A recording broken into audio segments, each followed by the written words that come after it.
दोस्तों नमस्कार। दोस्तों, अगर आपने देश के सबसे बड़े बैंक एसबीआई यानी भारतीय स्टेट बैंक से एमसीएलआर, बेस रेट या फिर ईबीआर या आरएलएलआर के आधार पर लोन लिया है तो आपके लिए अच्छी खबर है। लॉकडाउन में एसबीआई ने इससे जुड़े कर्ज की दरों में बड़ी कटौती की है। तो चलिए डिटेल्स जान लेते हैं। तो जैसा कि मैंने बताया कि base rate, MCLR, EBR, RLLR के आधार पर लोन लेने वाले ग्राहकों को राहत दी गई है। Marginal cost of funds based landing rate यानी एमसीएलआर में 0.25% की कटौती की गई है। यह कटौती सभी अवधि के लोन के लिए लागू है। कटौती के बाद 1 साल का एमसीएलआर 7.25% से घटकर 7% सालाना रह गया है। नई दरें 10 जून 2020 से लागू हो गई हैं। एमसीएलआर में यह लगातार 13वीं कटौती है, यानी इस कटौती के बाद एमसीएलआर से लिंक्ड होम लोन समेत सभी लोन पर ईएमआई घट जाएगी।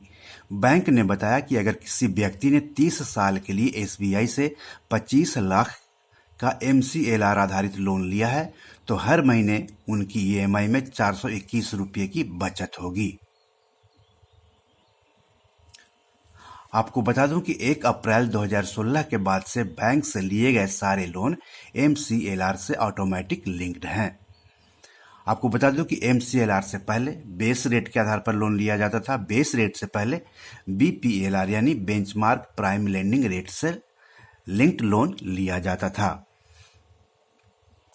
एमसीएलआर घटाने के बाद ग्राहकों के लिए होम लोन, ऑटो लोन और पर्सनल लोन समेत अन्य दूसरे लोन लेना सस्ता हो जाएगा। बैंक के सभी अवधि के कर्ज की ब्याज दरें इसी आधार पर तय होती हैं। चलिए, ये तो रही बात एमसीएलआर की। अब बात कर लेते हैं बेस रेट की। एसबीआई ने बेस रेट में 0.75% की कटौती की है।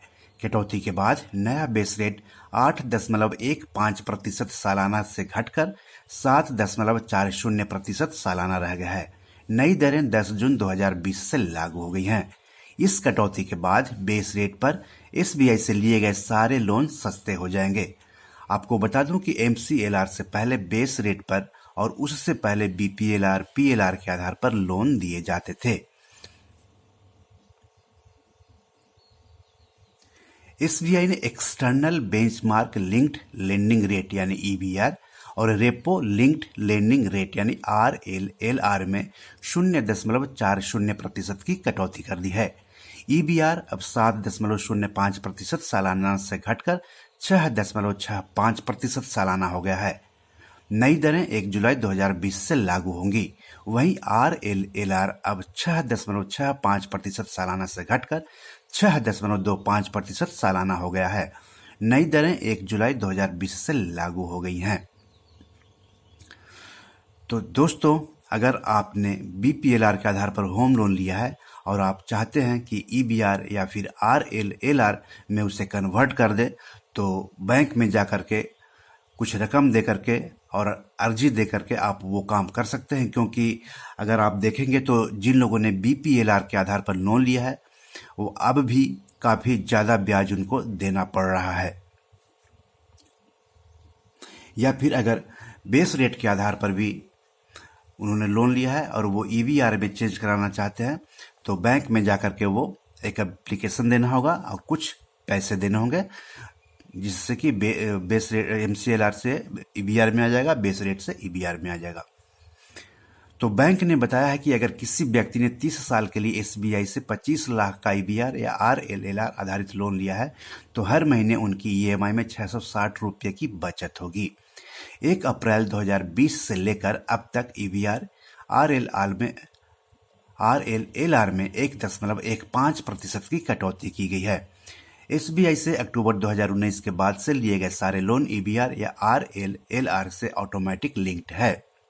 आपको बता दूं कि जो बीपीएलआर हो गया, पीएलआर हो गया, बेस रेट हो गया, एमसीएलआर हो गया, फिर ईबीआर और आरएलएलआर हो गया, वो बैंक द्वारा कर्ज की दर तय करने का फॉर्मूला है और इस फॉर्मूले के आधार पर जब आरबीआई ब्याज दर घटाता है या ब्याज दर बढ़ाता है तो उसका जो फायदा है वो बैंक ग्राहकों पर बैंक ट्रांसफर करते हैं। तो अच्छी खबर है एसबीआई के लोन ग्राहकों के लिए, इसका आप फायदा उठाएं। तो आज इतना ही, नमस्कार।